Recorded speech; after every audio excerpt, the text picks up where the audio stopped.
on the house. All included with your donation. When I if anybody wants to wonder why I'm having this in my house, Carey Welsh, where's Carey? There he is right here. Met him through the Reason Foundation. I'm on the board of trustees at the Reason Foundation. And so I met him through that, and he emailed me, he goes, hey, Gary's doing really good in the polls, and we want to get him to 50% so we get him in the debates. What if we hold a fundraiser for him? Would you come? We can have it at a restaurant or something. And I said, screw that, have it at my house, and I'll get a DJ and all that stuff. DJ's doing great, by the way. Thank you, Mighty Manfred. Thank you. Mighty Manfred's on Little Steven's Underground Garage afternoons on Sirius XM 21. I'm on Little Steven's Underground Garage, Sirius XM 21 once a month on Fridays. So anyway, I want to so I said, just have it here. So Carey really was instrumental in putting this party together. All I did was, and my assistant Melissa Jones, Melissa, where are you at? Melissa Jones, thank you Melissa for everything. Melissa Jones. Really, Kim's, like, honestly, the best assistant I've ever had. Where's Santana Dempsey? My other assistant, Santana's here. She's always a big help. Thank you, Santana. So if you want to thank anybody for the party, you should thank those guys, and especially Carey, because he really did all the heavy work and all the heavy lifting, bring you all here. And I'm going to let him in. We have a couple of special guests before Governor Johnson goes up to speak. So Carey, take it away. Carey Welsh, everybody. Drew just took 75% of my speech. I really want to thank Drew for offering his house here, and he is the one I think who really deserves a hand from everybody.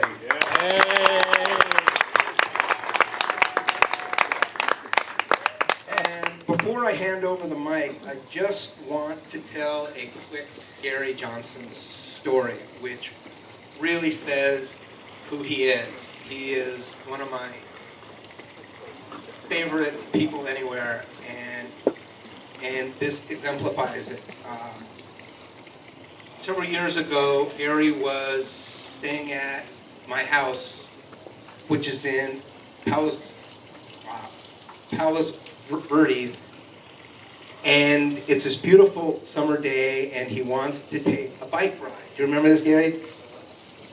And so we say, okay, my wife Helen and I don't know where Helen is, we look at our bicycles and they're broken. And we said, Governor, we're really sorry the bicycles aren't working. However, if you go to the beach, they have the bicycle rental shops. And anyone else would have said, oh, okay, bummer. But Gary says, what's wrong with the bikes? So we write out a list of all these things. The tire is bad, it needs a brake pad, whatever. And he says, where's the nearest bike store? We're like, you're kidding, right? No, he's not. So we drive to the bike shop, we buy the parts, we go back home, and here's the governor sprawled on our garage fixing our bicycles, okay? And my brother comes driving up who really wanted to meet him, and he's like, what the hell is this? What did you do to the governor? Well, anyway, he ends up fixing the bikes, and he goes on his ride, and Helen and I were just totally blown away, and we thought to ourselves, with all of the problems in America now, we really need someone in the White House who isn't afraid to get his hands dirty and just tackle a lot of ugly tasks. And thank you very much, Governor. The bicycles are still working great. Yes, his fiancée, Kate, who is wonderful. And now I would like to hand over the mic to a very special Gary Johnson supporter who flew his own airplane here, which is amazing, and his name is Chris Novoselic. Is it Selick or is it Selich? Itch, okay.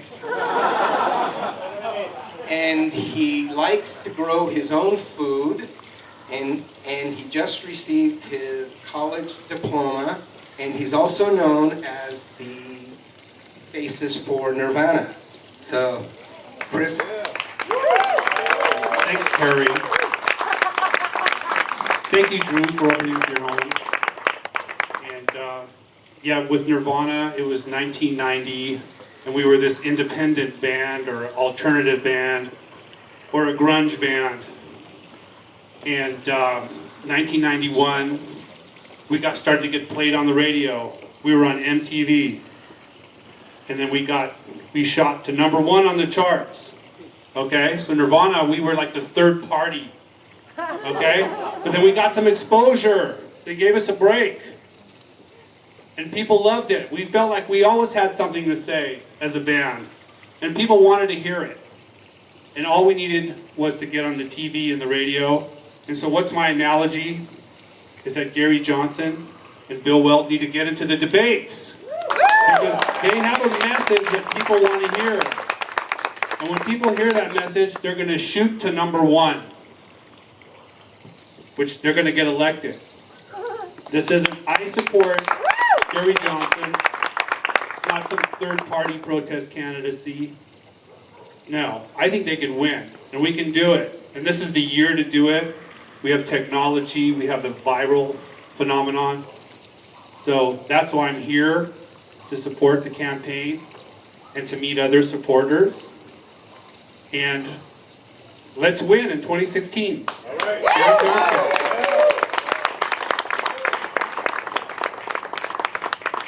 Next, we're going to hear from R.J. Lyman. Thank you very much, Kerry. I'm Bill Weld's law partner and friend. I work with him in government. And I came here not just to show you how we dress on Saturday night casual parties. And I want to thank you, Drew, for having us here. I think good things about Cleveland, where I know you're from, as is my mother, but not so good this last week. Now, you didn't all come here to hear me, and not certainly about the super PAC I set up to support them. I can't talk about that till Gary's out of earshot, and as soon as I do start talking about that, of course, you're all going to be out of eyesight. What I do want to talk about is why Bill Weld, just like Gary Johnson, is in this race. And it is to win it. But it's not just because of that. It's not just for ambition or desire for the office. It's for something much more important. Everyone knows this is an historically important election. It's an inflection point for our country. We've had inflection points before. And when we have, Theodore Roosevelt offered us the Square Deal, and Franklin Roosevelt offered us the New Deal, and Harry Truman carried it on with the Fair Deal. This year, you're being offered 3 very different sorts of deals by the 3 major party candidacies. The 3 major party candidacies. One of the candidates, of course, thinks he knows all about the art of the deal, or at least his ghostwriter does. But I want to tell you how I think about these 3 deals, and how Bill Weld thinks about them. There is the presumptive Democratic standard bearer, who is the same old deal we've had before. If that's working for you, okay, but it does seem it's not working for or comfortable for most of the country. That's the same old deal. The Republicans are offering you what I think of where their candidate wins, as far as I can tell, the rest of us lose. They're offering us a raw deal. But this party, the Libertarian Party, with a man who was reelected in an overwhelmingly Democratic state as a Republican, who's done extraordinary things, climbing high peaks, fixing bicycles. I'm wondering if he's going to fix your airplane if there's a problem with it.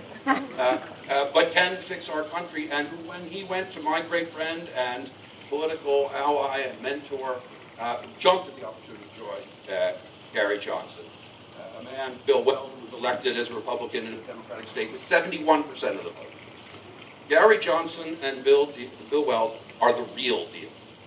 They are what this country needs and wants.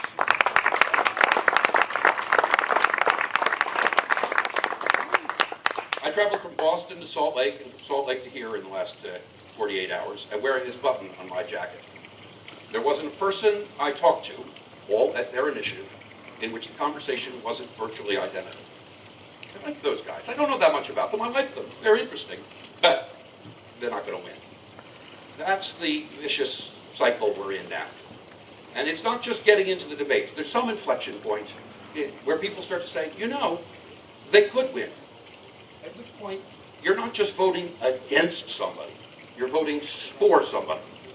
So if you believe that we have a constitution that should be read and respected, if you believe the government should be out of our pocketbooks and out of our bedrooms, if you think we should have a military that is at the ready but not at war, if you think we should welcome people from all lands and trade with all nations, then the real deal of honest Gary Johnson and brilliant Bill Weld is the ticket for you, as it is for me. Thanks, man. Exactly. Yeah, that's the big question facing us in America today. Who is going to fix the bicycle that is the United States of America? Are you going to take the bike to Donald Trump, who will claim to know how to fix a bike that doesn't know shit about bikes? And then he tries to fix it and promises you the best bike ever. When he gives it to you, it falls apart. Yeah. Gives you the bicycle falls apart, then he overcharges you and then laughs and doesn't give you a refund. Or do you want Hillary Clinton, who yells at you for wanting a bicycle? Why do you want a bicycle? Nobody else has a bike. Here, take the bus. Here's a bus pass. It's not great, here's a bus pass. Or do you want somebody who actually fixes the fucking bike?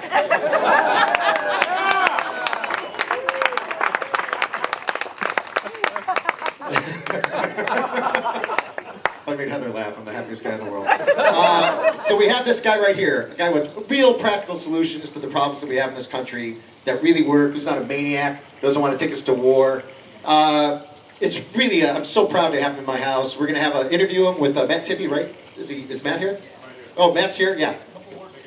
Yeah, oh yeah, Gary's going to say a couple words, Matt's going to interview him, and then we're going to have a question and answer period right after.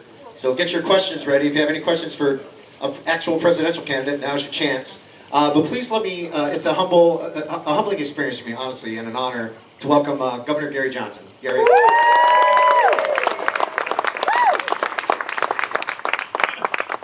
So, this is the craziest election, right, in our lifetimes? And you do know how crazy it is, right? I might be the next president of the United States. Right? I really do believe that we're offering up three unique legs here, my candidacy and Bill Weld's, and that is being fiscally conservative, over the top, less government. When government is big, it taxes too much and ends up taking money out of your and my pocket that we could be spending on our lives, as opposed to government knows best.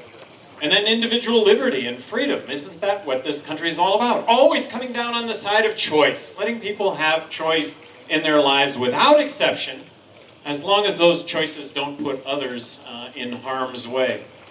And then lastly, our military interventions have not resulted in a safer world. They've resulted in a less safe world. So let's rule the world with free trade. Let's rule the world with diplomacy to the hilt. What I thought was really heartening was a couple of days ago, amongst active military in the United States, Gary Johnson 39%, Trump 31%, Hillary 20%. I just think that speaks volumes relative to, gee, who should kind of sort of know what's going on in the military, and maybe the military should be used judiciously to defend ourselves from foreign aggression.